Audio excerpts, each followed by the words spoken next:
and to me it's always been sacred. I grew up on the Torres Martinez Reservation, and the Salton Sea, or ancient Lake Cahuilla, is very sacred to us. It's actually in our emblem. If you see it, it's part of there's like a deer, some palms, and the sea, and the moon, and that's kind of, it encompasses a lot of the stories of our people. So I always understood that it was sacred, but now I understand why it needs to be protected and how we ended up in the situation that we are now, and the way that it's viewed in the mainstream media, and even just among local residents of the valley. So, and even amongst my own people, some of us, like that knowledge of the sea is like, it's just so important to get right. Part of it, it's the changing dynamics of the Salton Sea, the relationship between the people, within the community, and how we are working to either establish a resiliency, especially during climate change, or bringing in additional resources to try to address some of the conservation, restorations, or climate adaptation projects to the sea. And visiting the sea with like a different perspective, different eyes, I definitely appreciate it so much more and understand the importance, not just for wildlife, but also for us, for people in the community as well. And since coming back from college, my parents have also moved closer to the Salton Sea, so it's like Salton Sea equals my family.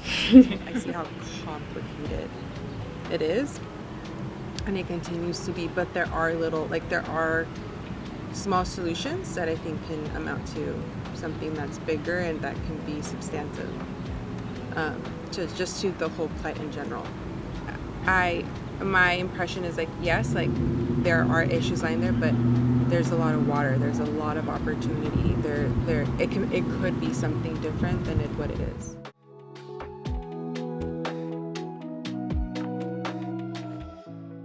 I definitely feel like one of the most important things that no one talks about is the culture that's going to be swallowed up if the sea, I don't want to say when it eventually dries up, but the way we're going, who knows what's going to happen, but it is really the culture that's going to go with it. Just the Cahuilla people and the community surrounding even. It's Salton City. How can you have Salton City without the Salton Sea? It's just a piece of our history of this whole region that is just incredibly important, and the fact that no one wants to take responsibility for it is very heartbreaking. And some of the challenges that we're seeing nowadays is lack of access to the shorelines, lack of access to trails, lack of access to some of the amenities that were taken for granted when the Salton Sea was more or less healthy. These areas are now becoming dry playas where, with the sudden gust of wind, that can become problematic with like the picking up any sort of pollutants that have been has set as sediments over the years. This also affects the communities who have lived in the area. There was some studies done by UCR. They did found that there are some chemicals in the sand that could trigger asthma attacks or related to asthma development, especially in youth. Some of the, without really addressing the health issues that the sea brings, we cannot really address the issues of the access to the outdoors, because if those same resources are harming the children, then there's really no safe way to enjoy those resources. You have designated places for cycling, you have designated places for walking, you have designated places for running.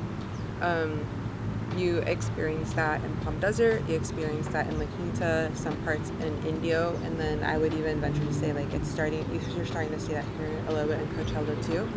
You start going into Thermal, Oasis, Mecca, and North Shore, that's gone. That no longer exists.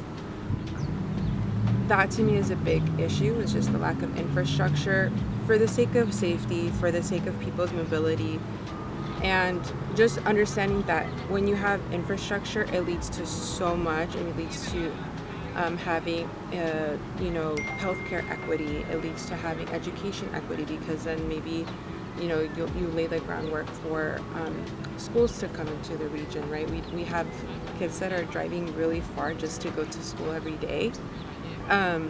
So that to me is one thing. The other thing is workforce, like just that, like we need to figure out the ability to have a diversified economy. We don't have that currently. There is a real shot at upward economic mobility for the community who desperately need it.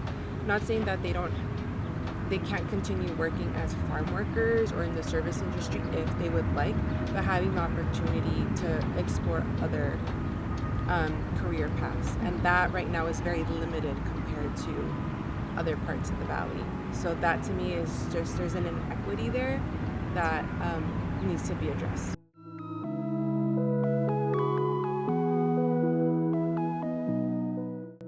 So the Salton Sea, unfortunately, is very fragmented. A one solution cannot be applied to every single area. One of the issues that we have found, one of the issues that I see, is because of the different ownership of the Salton Sea, that creates a very limit to what projects can be undertaken in the shorelines. I am hopeful and in a way confident that with the Salton Sea Conservancy coming into existence, as approved by the voters 2 years ago, this conservancy can bring a focus to more or create more projects that are addressing a broad range of issues without having to segment the projects that can be developed. Addressing the area as a whole is a really big goal for the Salton Sea Conservancy, and the project restoration under that leadership could potentially change the dynamics of how the Salton Sea restoration, access to the outdoors, and improvement of community benefits can be brought up. Yes, I think that government agencies need to be more intentional about what resources are actually at hand now, and being more intentional about being on the ground deploying those resources to the community.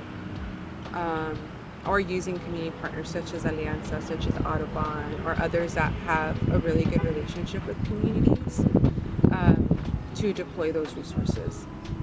Right now, people have access to monitors through a bill that created a program called AB 617 that has a capacity to filter people's air inside their homes, not just from particulate matter, but also from hydrogen sulfide, which is like that rotten egg smell that is very consistent in the region because of the lake.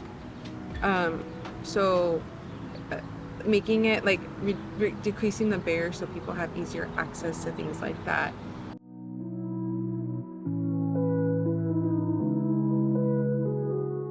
Education is like the biggest thing, and advocacy, which is what we're doing here in this class, learning so that we can also share this information with other people around us. That is probably the most important thing. And then there might be different approaches depending on people's specific interests. Like if someone's really into birds, and it's a biodiversity hotspot when it comes to birds, so that's always something really cool that I like to share. Of course, not everybody is as excited about birds as I am, but that's something that I think can help shift that narrative. Also, inform people about that there are issues, but we can work on them together to fix them. The kind of awareness we need to bring is just through education, and the true education of it. Actually go to the sea and ground it and ask it. Be there, ask for nothing, but offer everything. That's my whole thing, is like be there to serve the land and to just live in reciprocity with it. I think that's the only way that we can bring awareness, really. The media will sensationalize an event. It will tell you of the big impacts. It will tell you of the decline of the sea, the declining of the animals or other natural habitats, but oftentimes will ignore some of the wins that have been happening slowly but surely. Teaching other people how to get involved, how to participate in community events or community planning It's very imperative to shift that narrative. Also invite local media and other social media influencers in those spaces, because a lot of the times them being in the community, being in conversation with us will help them understand and potentially shift, even though they're still going to be reporting a negative impacts of the event or the Salton Sea. They might be able to bring up the positive work that is being done in order to address those negative impacts of the Salton Sea. So having a holistic understanding of who is controlling the narrative, how we as a community members can support them, but also inform them and inviting them into our spaces is essential to change that narrative.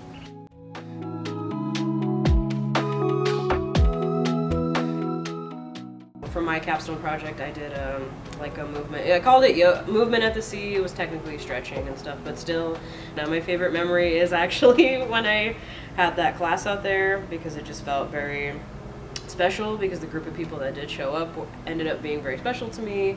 I opened it up to a very, large community, and not that many people showed up, but it ended up being super beautiful and very healing and connecting, and I just definitely will never forget that, and I've been honestly wanting to get back out there since. Around 2007, 2008, when I was in high school, my friends and I would come out, we would tag that old shed over there. Some of it still remains, but we would just hang out at the abandoned swimming pool, skateboard, and just be looking out to the sea. That is probably one of the most special memories of the Yak Club itself. And this is actually kind of recent, but it's really stuck in my mind. I'm like, oh man, like it does make a difference when you do these kinds of things. But we do stargazing events like every, I want to say like 2 or 3 times a year.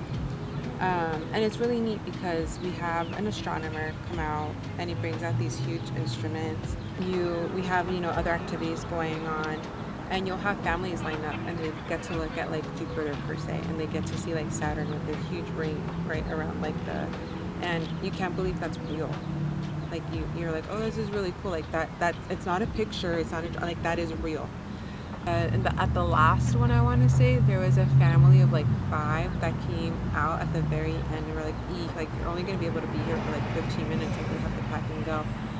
And their accents were a little different than what I am usually used to, and they were a Salvadorian. And I can expect like wonder from the kids, like, oh, that's so cool. But the person who was most excited in that family to see like a planet like that was the dad. But I almost thought I saw like his eyes water, because he saw like how like wondrous that is, right? To like see that, and then like to see it in like at the Salton Sea, like so close to home probably for him. He probably lives in North Shore. And at the end he comes by and he's like, thank you, that was really nice. My family's never done that before. So providing opportunities like that, it changes, like it makes the work worth it.